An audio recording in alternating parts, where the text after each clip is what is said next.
सदकती जाए है रुख से नकाब आहिस्ता आहिस्ता निकलता रहा है आफताब।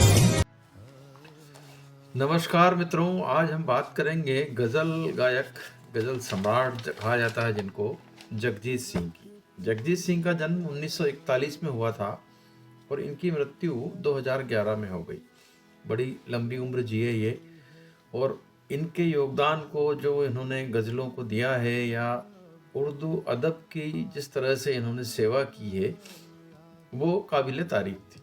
आज भी यदि हम जैन जी जिसे कहते हैं उसको आप जगजीत सिंह की गज़ल सुनते हुए आप देख लेंगे तो निश्चित रूप से आपको लगेगा कि क्या चीज़ थे जगजीत सिंह। जी हाँ, उन्होंने सारे बैरियर को पार किया, सारी जनरेशन को अपना दीवाना बनाया। हर दौर में, हर उम्र में अपने साथ की उम्र के लोगों को तो दीवाना बनाया ही बनाया, लेकिन उसके बाद वाली कई पीढ़ियों को भी उनकी गज़लों के प्रति दीवानगी देखते ही बनती है। जगजीत सिंह का जन्म जो है वो राजस्थान के गंगानगर शहर में हुआ था। बचपन से जैसा कहते हैं आमतौर पे कि संगीत के प्रति उनकी रुचि थी, पढ़ाई लिखाई में ज़्यादा अच्छे नहीं थे वे।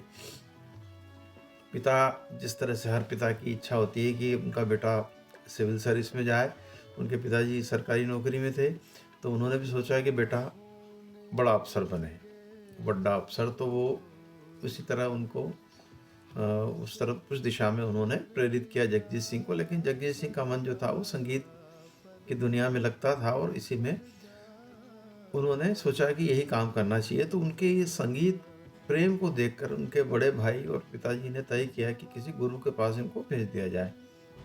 तो उन्होंने सबसे पहले जो थे वो उनके प्रथम गुरु पंडित छगनलाल शर्मा थे और उसके बाद उस्ताद जमाल खान से उन्होंने क्लासिकी सीखी।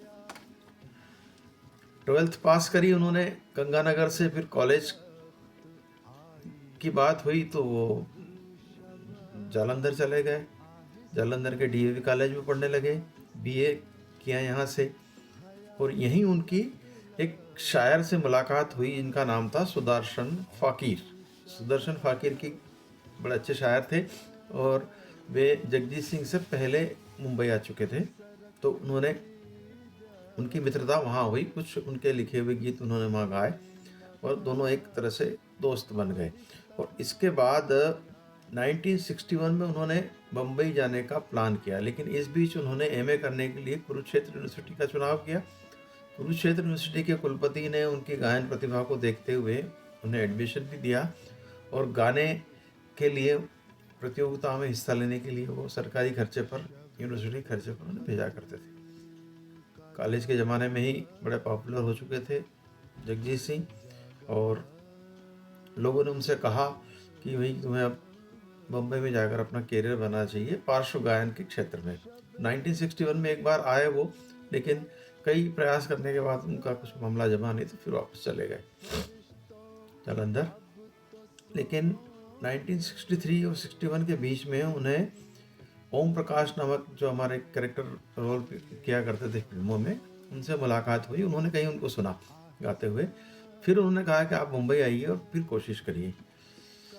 63 में अपने मित्र जो थे उनके कहने पर रेलवे का टिकट कटा लिया उन्होंने और पंजाब मेल से मुंबई की तरफ रुख किया।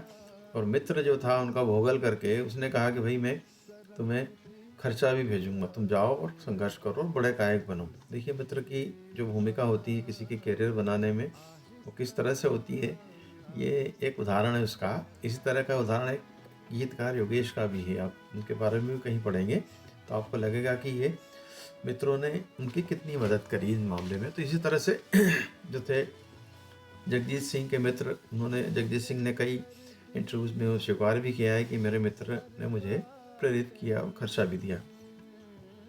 अब यहाँ आकर के उन्होंने हर जो कहते हैं म्यूज़िक डायरेक्टरों के यहाँ चक्कर लगाना शुरू किए, संघर्ष शुरू हुआ इनका।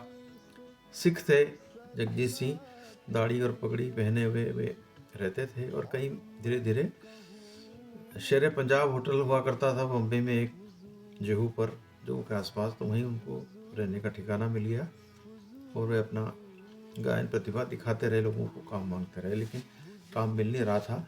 और इसी बीच उन्हें कुछ जिंगल गाने का मौका मिला, रेडियो जिंगल जो होते हैं विज्ञापन के, और इसी जिंगल गाने में महारत जो थी चित्रा सिंह की थी, उनसे मुलाकात हुई और जिंगल गाने लगे, और जिंगल गाते गाते दोनों जीवन साथी बनने का निर्णय लिया। वो एक अलग कहानी है कि उन्होंने तलाक हुआ चित्रा का, उसके बाद जगजीत सिंह से उनका विवाह हुआ। अब पहला एल्बम जो उनका गज़ल धीरे धीरे चूँकि पॉपुलर हो गए थे, वो पॉपुलर इस सेंस में हो गए थे कि कई महफिलों में गाने लगे थे। गज़ल उस समय बड़ी महफिलों की शोभा हुआ करती थी, आम आदमी गज़ल सुनता नहीं था और ना कहीं बड़े जलसे हुआ करते थे, तो बड़ी महफिलों में जाते थे रईसों की, या किसी बड़ी होटलों में गाते थे, या फिर कहीं शादी ब्याह जो कार्यक्रम होते हैं उनमें गाया करते थे। तो धीरे धीरे इनकी आवाज़ की पहचान बनने लगी, वो एक गायक आया है यहाँ और अच्छा गाता है वो। इस तरह से पहला एल्बम जो उनका आया द अनफॉरगेटेबल 1976 में, हुआ ये कि जो HMV थी उनकी नज़र इनके ऊपर पड़ी, HMV के अधिकारियों की, कि एक गायक अच्छा है, तो उन्होंने उनको गाने का मौका दिया जगजीत सिंह को, और किसी दूसरे गायक के साथ एक साइड लॉन्ग प्ले बनवाया इनका। तो एक साइड इनके गाने गज़ल थी और दूसरी साइड दूसरे व्यक्ति गज़ल गायक की थी। तो धीरे धीरे वो उनकी गज़लें आगे बढ़ने लगी। एक बात और है कि जालंधर में ही इनकी दोस्ती कुरुक्षेत्र यूनिवर्सिटी के दौरान उनकी दोस्ती सुभाष घई से भी हो गई थी, और तब से दोनों एक दूसरे को जानते थे। HMV से जब न्योता मिला रिकॉर्ड का, EP रिकॉर्ड बनाने का, तो उनकी 2 गज़लें शुरुआत में रिकॉर्ड हुई और कवर पर छापने के लिए उनको तस्वीर चाहिए थी। जब तस्वीर छपने लगी तो HMV के लोगों ने कहा कि भैया आपको अब ये पगड़ी और दाढ़ी के साथ जो है गज़ल गायक थोड़ा जमता नहीं है, तो आपको ये हटाना पड़ेंगे अपने सिख वेश जो है। दिल पर पत्थर रखकर जगजीत सिंह ने इस चीज़ को स्वीकार किया और उन्होंने मुछ मुंडे सिख हो गए। वो कई बार हंसी मजाक में कहा भी करते थे। तो उन्होंने वेश बदल लिया अपना। उनके पिता इस बात को लेकर काफ़ी नाराज़ हुए, परंपरागत सिख परिवार था उनका इस कारण से, लेकिन फिर भी किया उन्होंने। और जब 9 जनवरी 1966 को पहला रिकॉर्ड बाजार में आया तो लोगों ने जाना कि एक नई गायक है और बड़ा अच्छा गज़ल गा रहा है, तो एकदम लोगों का ध्यान आकर्षित हुआ और थोड़े पॉपुलर हो गए उसमें ये। HMV के GN घोष ने जगजीत चित्रा को एक साथ न्योता दिया गाने का लॉन्ग प्ले के लिए, LP के लिए। और इस एल्बम में संगीत देना था खयाम को, लेकिन खयाम के पास समय नहीं था, समय भले मसरूफ थे फिल्मों में, दे नहीं पाए वो। तो फिर अंततः जगजीत सिंह ने कहा कि मैं ही इस एल्बम में म्यूज़िक डायरेक्ट करूँगा। उन्होंने बंदिशें बनाई और मेहनत करी और एक नया एल्बम तैयार किया, और इस एल्बम का नाम रखा गया द अनफॉरगेटेबल। HMV से आया। जैसे ही अनफॉरगेटेबल आया, रातों रात जगजीत सिंह स्टार बन गए, बिल्कुल चारों तरफ धूम मच गई। और इसमें कई गज़लें थी, बहुत ही प्रसिद्ध गज़लें थी, जिसमें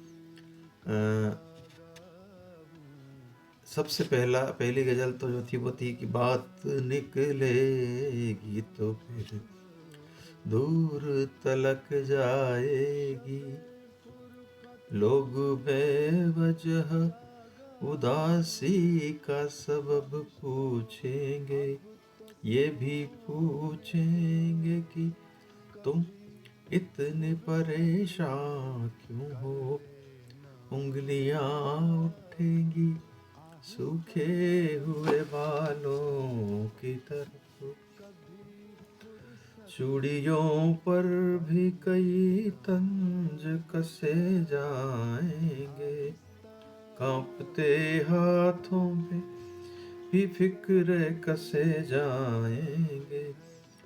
लोग जालिम है, हर एक बात का ताना देंगे, बातों बातों में मेरा जिक्र भी ले आएंगे।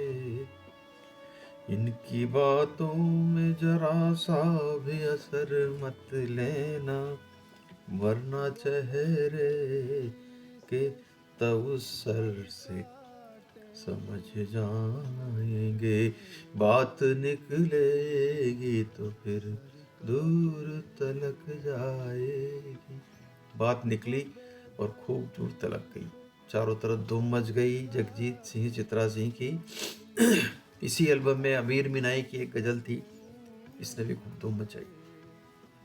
सरकती जाए है रुख से नकाब आहिस्ता, आहिस्ता निकलता आ रहा है आफ्ता, आहिस्ता आहिस्ता जवां होने लगे जब वो, तो हमसे कर लिया पर्दा।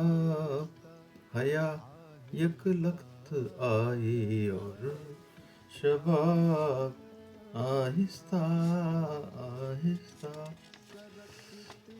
जगजीत सिंह की आवाज़, तबले की थाप और हारमोनियम पर उनकी चलती हुई उंगलियों ने इस एल्बम में जादू कर दिया।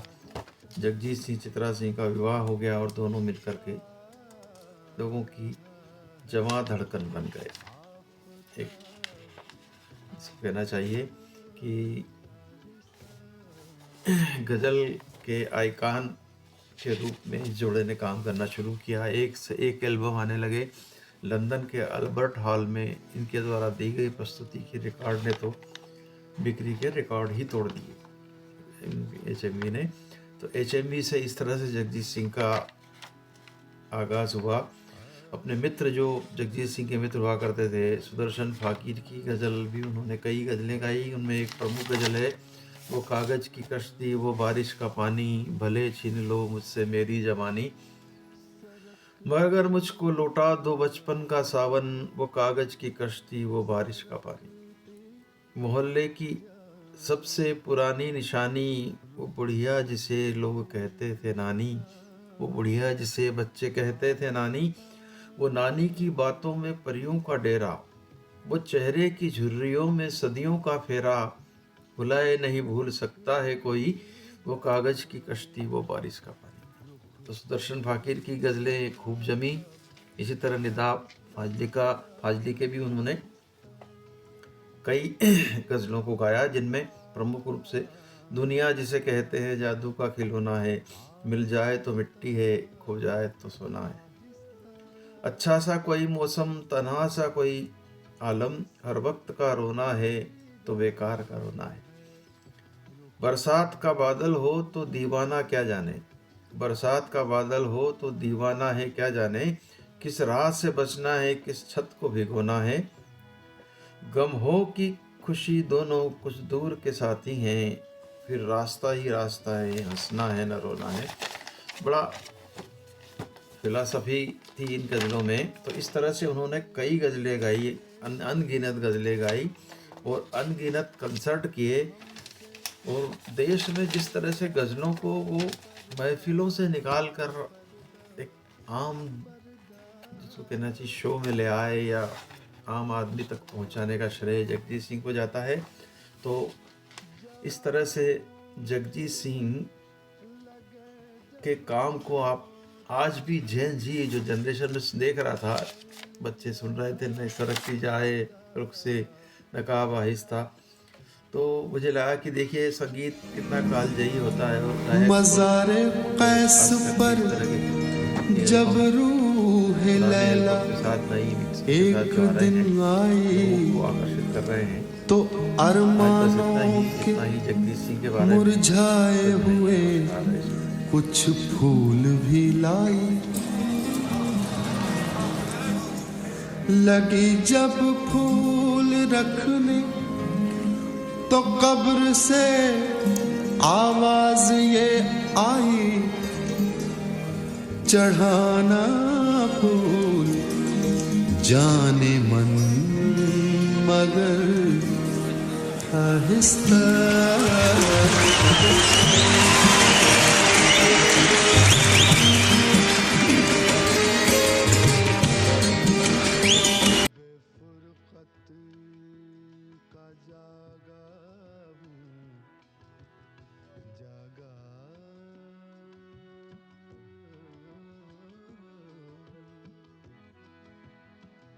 शबे फुरकत